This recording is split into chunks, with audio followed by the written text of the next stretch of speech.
Bonjour.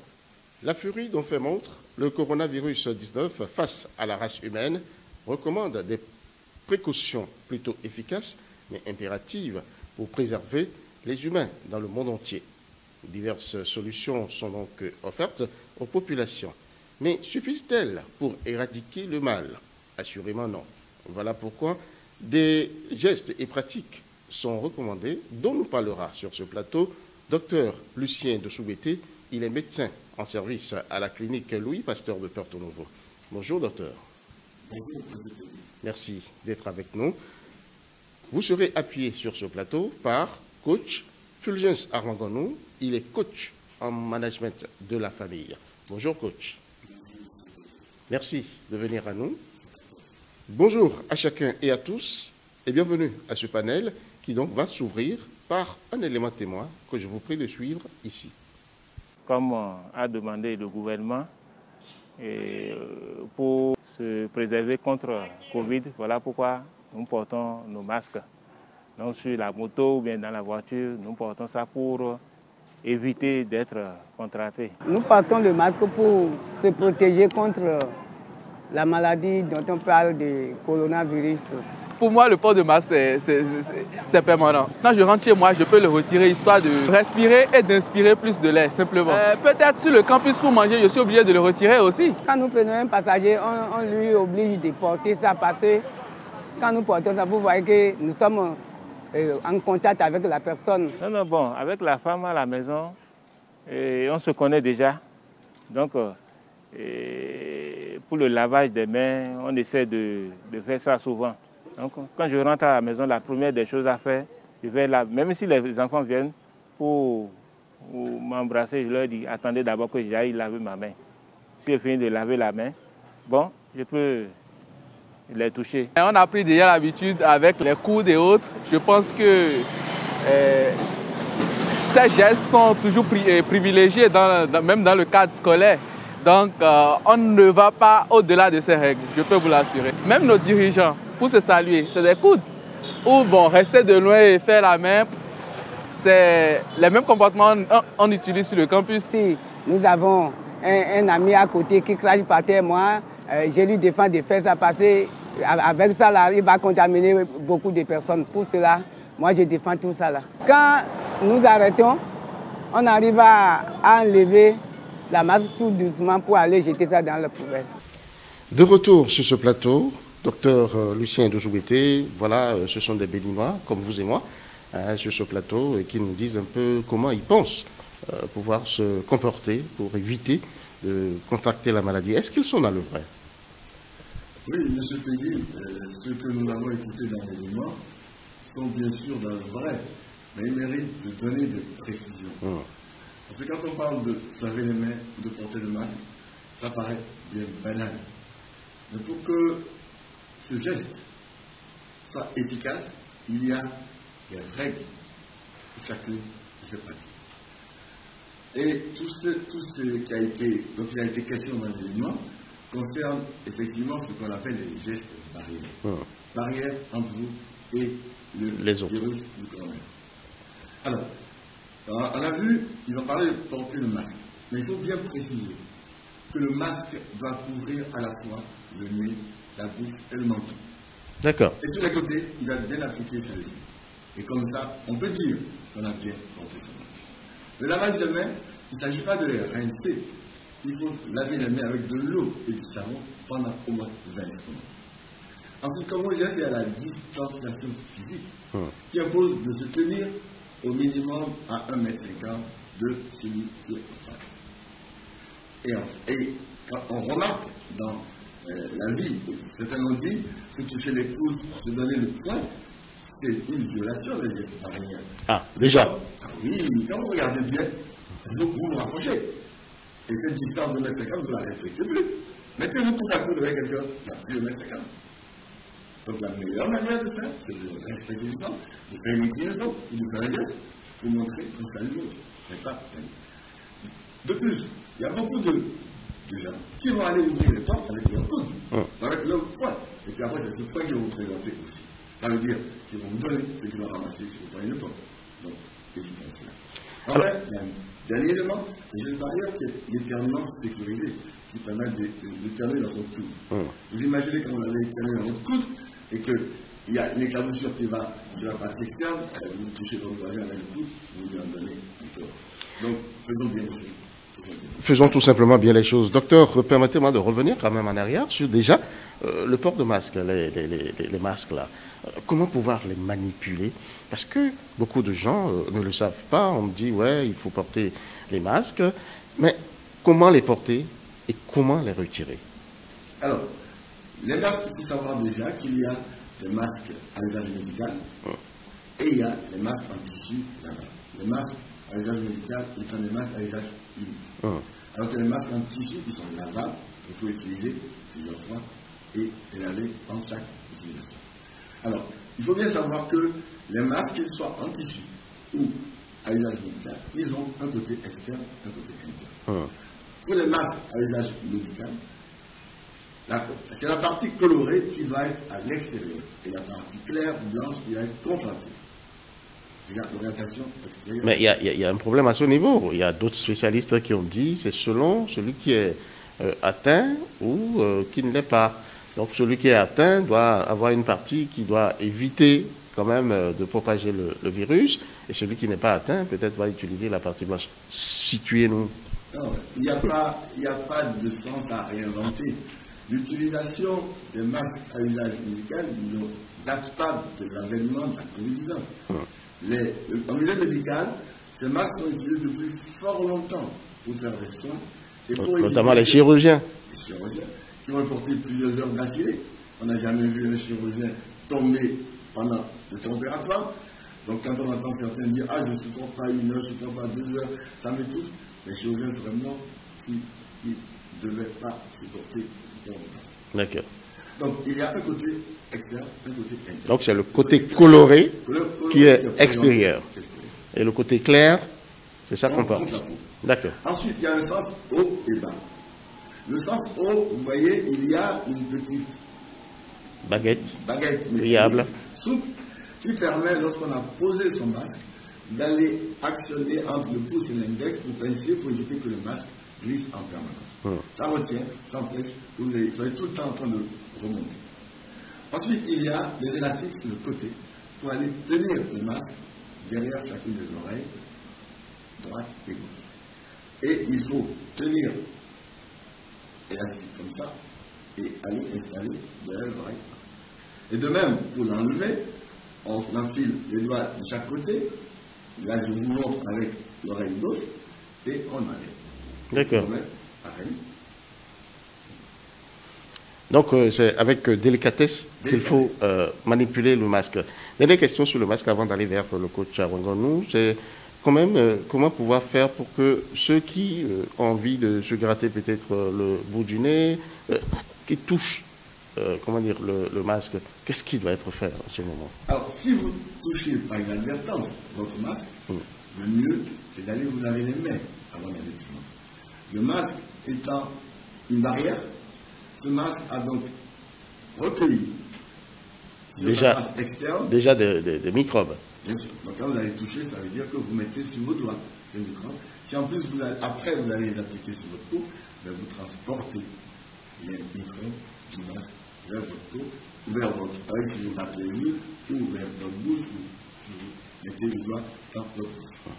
Merci à vous, docteur Lucien Tossou-Brété. Je me tourne vers le coach Awangonou. Dites-nous, quelle est votre réaction face à tout ce que vous venez d'entendre de la bouche du médecin? Oui, vous savez, ce que je viens d'entendre du docteur montre que nous sommes dans l'action, mais nous ne sommes pas dans l'efficacité de l'action. Tous les jours, nous pensons que nous respectons les gestes barrières et autres, mais nous ne sommes pas efficaces dans ce que nous faisons. Et ça se démontre d'ailleurs, il y en a, on dit, qui semblent respecter ces gestes barrières, mais qui finissent par avoir la maladie. Lui, même le lavage à l'eau, il respecte, mais on ne respecte pas. Parce que peut-être on n'a pas compris. Peut-être que ceux qui transmettent l'information ne sont pas toujours des spécialistes. Et il n'y a qu'un spécialiste qui pourra donner l'information vraie. Alors ce que j'apprends ce soir, c'est qu'on est dans l'action, mais on n'est pas dans l'efficacité de l'action. Et si nous ne sommes pas dans l'efficacité de l'action, c'est qu'on n'est pas dans l'action. Mais qu'est-ce qui pêche? Ça dépend de la qualité de l'information. Vous savez, celui qui a l'information a le pouvoir. Mais s'il n'a pas la bonne information, c'est qu'il n'a pas le pouvoir de bien agir. Il semble agir, mais il n'agit pas efficacement. Mais quelle est l'information qu'il fallait donner? L'information, je pense que c'est aux spécialistes souvent de nous montrer, de nous parler de cette bonne pratique, comme ce que nous venons d'entendre. Mais il faut comprendre que ce n'est pas toujours les spécialistes. La maladie est une surprise. Donc il n'y a pas des gens qui ont le temps de se préparer pour la communication, pour un changement de comportement. Vous convenez avec moi qu'en ce moment, tout le monde est devenu spécialiste de communication Covid. Donc on n'a pas la bonne information. Eh bien, que voulez-vous? Vous savez très bien que le mal, comment dire, n'est pas une personne. Et là, c'est le sauf qui peut. Non, donc le gouvernement communique comme il peut. L'essentiel, c'est quand même qu'on dise aux gens ce qu'ils doivent faire. L'essentiel, c'est de dire exactement ce qu'on doit faire. Et je pense que c'est pour ça qu'on est là. C'est un grand plus déjà pour corriger déjà un temps soit peu ce que nous ne faisons pas bien et permettre à ceux qui le font bien de renforcer cela pour qu'on puisse, dans une certaine mesure, respecter ces gestes et booster loin cette pandémie de notre pays, dans une certaine mesure. Alors, vous, coach de la famille, qu'est-ce que vous recommandez aux familles? Vous savez ce que j'ai l'habitude de dire aux familles, ce sont les enfants qui nous amènent à retrouver le sens de bien faire les choses. Je vous donne un exemple. Quand vous installez chez vous le lavage de mains, parfois en tant qu'adulte, il nous arrive de rentrer facilement dans la chambre, mais l'enfant vous dira, papa, si tu peux laver la main, tu viens de rentrer. Donc, habituer nos enfants à faire gestes nous amène à amener ces enfants à toujours attirer notre attention sur. Je vous donne un exemple simple qui n'est pas Covid. Lorsque vous apprenez à votre enfant qu'on ne roule pas avec voiture, et quel enfant est dans votre voiture, quand vous commencez à lui dire, papa, mais qui nous dit souvent qu'il ne faut pas aller très vite, non. C'est la même chose ici. Quand les enfants sont informés, ils constituent pour nous, dans une certaine mesure, une sorte de rempart quand on n'est pas dans l'action pour éloigner la Covid. L'enfant vous rappelle automatiquement, attention, mais tu viens de. Vous n'avez pas obligé de laver les mains. Alors, papa, on n'en parle pas de gestes barrières. Donc, nous devons faire de ces enfants, quand ils ont un certain âge, des éléments pour nous rappeler toujours ce qu'il faut faire parce que nous avons une journée parfois très chargée. Ça fait qu'on semble oublier, mais l'enfant va nous rappeler. Donc, dans les familles, j'invite toujours les parents à attirer l'attention des enfants sur ce qu'il faut faire pour qu'en son temps, on n'est pas dans l'action, l'enfant nous rappelle ça. Nous allons devoir marquer une pause très rapidement pour suivre un peu les spots de la voix des consommateurs dictés dans le cadre donc, de cette campagne de lutte contre le coronavirus. Information Covid-19. Pourquoi faut-il respecter la distanciation sociale? Un individu qui parle diffuse involontairement autour de lui des postillons salivaires qui peuvent atteindre jusqu'à 1 mètre de distance autour de lui. La Covid-19, qui se trouve dans les voies respiratoires de la bouche et du nez d'une personne infectée qui fait la maladie ou pas, et peut ainsi se propager, porter par ces gouttelettes et contaminer une personne bien portante. Nous pouvons stopper la propagation de cette maladie en maintenant une distance sociale d'au moins 1 mètre entre nous et les autres, c'est-à-dire ne pas se serrer la main et ne pas se faire d'accolade. Protégeons-nous, protégeons les autres. Merci à vous de nous suivre. Docteur, vous disiez tantôt que les bonnes pratiques devraient quand même être recommandées partout, surtout à l'hôpital, où les agents de santé, s'ils observaient réellement les règles, qu'il n'y aurait pas de problème. Mais malheureusement, c'est quand même à l'hôpital que beaucoup se réinfectent. On voit quand même des patients malades à côté des patients pas contaminés par le Covid. Comment on peut expliquer ça dans certains de nos centres de formation sanitaire? Vous savez, les symptômes de la Covid sont multiples. Ça va même de rien, 0 symptômes, malgré l'infection, pas de symptômes graves. Vous avez tous les étapes intermédiaires. Pour dire qu'un malade qui vient pour un accès palis, par exemple, peut en même temps être infecté par le SARS-CoV en arrivant, sans qu'on le sache. Si on ne fait pas le test, on ne saura pas, parce qu'il n'a pas de symptômes qui, à ce moment-là, ont fait évoquer la Covid. Et même si ceux du paludisme sont comparables, si son test de palu est positif, on va le traiter de paludisme. Et c'est parce que ça ne s'améliorerait pas bien qu'on va aller chercher autre chose et on va trouver la Covid. Mais alors, pourquoi mettre tout ce beau monde-là ensemble? Mais on n'a pas dans tout... Des malades du Covid et des malades du palu? On ne les met pas volontairement ensemble. Il faut savoir que dans les hôpitaux et dans les centres de santé au Bénin, en général, on n'a pas que des chambres individuelles. Donc on a des chambres où les malades vont se trouver à 2, à 3 ou à 4. Et c'est une fois qu'ils sont dans le lit, qu'on les a examinés, qu'on a évoqué les examens, fait des examens, qu'on va dire, ah, celui-là il a la Covid, donc on va le sortir et le mettre ailleurs. Mais pendant ce temps, il a eu le temps de contaminer d'autres? Pas forcément. Parce que si dans le cadre des soins, les précautions universelles sont respectées, il n'a pas transmis. Puisque le malade qui est dans le lit 1 ne va pas aller dormir dans le lit 2 ou ne va pas aller serrer la main au malade du lit suivant. Et le soignant, entre deux malades, se lave les mains. D'accord. Donc, la transmission dans les hôpitaux, elle n'est pas impossible, mais elle n'arrive pas si les principes sont respectés. Mais il faut savoir que, en dehors de l'hôpital, les soignants mènent une vie dans la communauté. Et dans la communauté, il y a de nombreuses circonstances encore plus favorables pour se contaminer, qui est toutes les occasions festives, où on va parler, chanter, boire, et là on n'a pas de masque. On a dit un mot tout à l'heure, docteur, si vous le voulez bien. Coach Wangonou, que répondez-vous à ça? La possibilité de s'infecter à l'hôpital? Oui, mais d'ailleurs, de ça, il faut comprendre que nous sommes dans une société de contact. Et naturellement, il n'y a que le contact qui crée chez nous cette chaleur humaine. Cette chaleur humaine dont raffolent les Africains. Tout le monde, je dirais, en coaching de vie de couple, nous sommes des pros physiques. Alors, le problème ici, c'est quoi? C'est qu'il y a une rupture où nous n'étions pas préparés à cela. Ça fait que, qu'on soit même à l'hôpital, c'est-à-dire spécialiste ou pas, on a ce réflexe naturel qui n'arrive pas quand même à s'adapter à cette nouvelle réalité qu'impose la Covid. Ce n'est pas facile, il faut peut-être un travail de long moment alors que cette maladie n'attend pas. Donc, il n'y a que le temps et la communication de tous les jours qui pourra attirer l'attention des uns et des autres sur l'urgence de l'action, mais d'une action, d'une bonne action. En fait, c'est là le problème.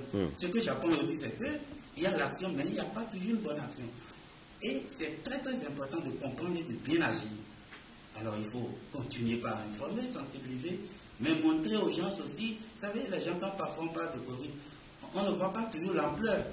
Quand on voit les données qu'on a de l'autre côté chez nous, et parfois c'est l'ampleur qui amène les gens à vite changer de comportement. Mais je pense qu'avec le temps, avec l'information, comme c'est tout se fait ici, le changement de comportement viendra, que ce soit à l'hôpital ou pas, ça va venir.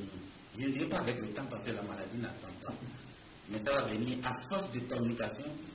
Ça donne le pouvoir, ça donne l'information, et les uns les autres ne pourront pas ne pas changer. D'accord. Que ce soit à la maison ou à l'hôpital. Docteur Lucien Dosouguete, vous le disiez tantôt, nous aimons vraiment les Agor par ici. Chaque week-end, c'est toujours Agor. Le gouvernement a interdit les rassemblements de plus de 50 personnes, mais vous allez toujours dans nos contrées, et c'est toujours l'occasion. Sur quoi devra-t-on insister à ces occasions-là pour éviter la contamination? Alors, il y a déjà que chacun prenne conscience que les circonstances festives sont de belles opportunités pour la Covid de passer d'un individu à l'autre. Puisqu'il y a une rupture dans la règle absolue des gestes barrières. On va être les uns comme les autres, on va danser, on va manger sans le masque. On va se faire des salutations qu'on ne s'autorise pas en dehors de ce moment festif. Alors, si on a conscience de ça, ça veut dire qu'on doit agir avant et dire tous ceux qui viennent participer à cette fête, ils doivent, entre guillemets, montrer patte blanche. C'est-à-dire démontrer que, au moment où ils sont là à la fête, ils n'ont pas le virus, la Covid, donc ils ne transmettront pas. Comment faire? Comment faire, justement? Premièrement, il y a la vaccination qui va limiter les jours. Deuxièmement, il y a les tests pour savoir si, au moment où on fait le prélèvement, donc très près de la période festive, la veille ou 2 jours avant maximum, on fait le prélèvement, on a le résultat qui dit qu'au moment où le prélèvement a été fait, il n'y a pas de virus dans les voies respiratoires supérieures. Alors, coach Wangonou, est-ce que cette option du docteur Lucien Dosouguete peut prospérer? Oui, dans une certaine mesure, oui, parce que quand même la vaccination, elle est très importante. Mais vous savez, face à l'alcool, c'est que nous perdons une partie de nous-mêmes, notre lucidité, alors qu'on parle de gestes barrières, de bonnes pratiques. Donc l'alcool ne pourra pas faire bon ménage avec les bonnes pratiques. Soit il faut éviter carrément, je ne sais pas s'il faut dire aux gens de diminuer, je n'aime pas trop ça. Je préfère qu'on n'en prenne pas, que je dis de diminuer, parce que quand on prend un peu, on ne maîtrise plus la suite. Si nous voulons faire des fêtes, il faut revoir notre rapport à l'alcool et voir le nombre de personnes. Parce qu'il y en a qui vont peut-être prendre avant d'arriver. À partir de ce moment, le mieux c'est de revoir notre rapport à l'alcool, mais surtout nous vacciner. Je pense qu'en respectant, on pourra dans une certaine mesure éloigner l'entrée. D'accord. D'accord. Docteur Lucien Dossoubété, dans l'élément témoin que nous avons suivi à l'entame de cette émission, il y a un conducteur de Zémilian qui a dit quelque chose que je trouve important, qu'il faut souligner, le crachat. Vous avez souvent des passagers, ou bien c'est le Zémilian lui-même qui, en se curant les dents, allez faire, comment dire, crache par terre, ou encore c'est celui qui est derrière. Ce geste-là, est-il un geste qu'il faut avoir en ville, surtout par ces temps de Covid? Que ce soit en ville, à la maison ou à la campagne, c'est des gestes à bannir. Et ce n'est pas l'avènement de la Covid qui fait dire cela. C'est toutes les maladies qui étaient, dont la transmission était favorisée par les crachats, étaient déjà des raisons, notamment la tuberculose, pour interdire ou lutter contre cette pratique de cracher par terre à la maison, dans la rue. Parce que, en balayant après, on crée l'aérosol, et tout ça mis en suspension, et tout ce qui respire dans tout tunnel. Donc c'est effectivement des pratiques à combattre. Et le port du masque est un élément qui freine aussi cette pratique. Parce que celui qui a le masque sur le visage, il ne peut pas cracher à travers. Et parfois, c'est compliqué pour lui d'aller enlever, cracher, remettre. Donc il va déglutir et puis il garde ça pour lui, pas pour les autres. L'autre élément qu'il faut mettre aussi en lumière, c'est l'habit que nous portons une fois que nous rentrons. Comment manipuler cet habit-là? Alors, quand on est dans la communauté, et toutes les circonstances qui vont nous conduire à croiser beaucoup de monde, à nous frotter très très à beaucoup de monde, donc nous pouvons, quand on rentre à la maison, à enlever ses habits et à passer sous la douche. Et de toute façon, après une journée de travail, ou une journée passée hors de la maison, il faut absolument passer sous la douche avant de reprendre sa vie dans la maison. C'est important. Ce n'est pas seulement le lavage des mains, mais c'est aussi tout le corps qui va être lavé et débarrasser de l'habit que nous avons porté. Et cet habit-là, il faut le ranger dans un coin? Non, on le met au salon. Si on ne veut pas... on le met au salon? On le met au salon. Mais je sais que nous avons des tenues vestimentaires qui souffrent d'un lavage trop fréquent. Et dans ces cas-là, il faut alors les suspendre, les exposer à la lumière, à l'air pendant 2-3 jours avant de les ranger. Et vous savez, le virus, la Covid-19, c'est un virus qui est fragile. Il va rester quelques jours et puis après il va mourir. Il va partir. Nous sommes en train d'aller à la fin de cette émission. Coach Arangonou, quels sont peut-être les mots que vous allez avoir à l'endroit du public pour conclure cette émission? Vous savez, la Covid-19 vient bouleverser nos rapports d'abord avec nous-mêmes et nos rapports avec les autres. Il n'y a que l'information. Vous savez, à un moment donné, on a l'impression qu'on a baissé les bras. Je vois qu'avec cette pandémie, il n'y a pas baissé les bras. Il y a qu'à aller partout où l'informé a besoin d'être informé. Même ceux qui semblent être mieux informés ont besoin. On a parlé de bonnes pratiques, moi j'ai beaucoup appris. Les bonnes pratiques, c'est très important. Donc, informer, communiquer pour un changement de comportement. Merci à vous, coach Arangonou. Docteur Lucien Dossoubété, un dernier mot? Le dernier mot serait l'effet nocif que les réseaux sociaux apportent dans la gestion de la riposte. Et je pèse mes mots, c'est des effets nocifs, je dirais même toxiques, qui sont contre-productifs. Et ils sont tellement contre-productifs qu'ils vont même empêcher les professionnels de la santé d'avoir l'attitude juste. Et donc nous devons faire attention à ne pas diffuser, rediffuser, retransmettre dans nos réseaux individuels des informations fausses que nous aurons reçues, mais qu'on soit critique. Quand on a un doute, on veut s'abstenir. Il faut prendre l'avis d'un professionnel en la matière avant d'aller diffuser. Merci à vous, docteur Lucien Dossou-Guetté. Je rappelle, vous êtes médecin en service à la clinique Louis Pasteur de Porto-Novo. Merci d'être venu à nous. Vous aviez en face coach Awangono Fulgence. Il est coach en management de la famille. Avec ces deux, nous avons essayé de parler un peu des bonnes pratiques qu'il faut adopter pour éviter donc de contracter le virus. Merci d'avoir été avec nous.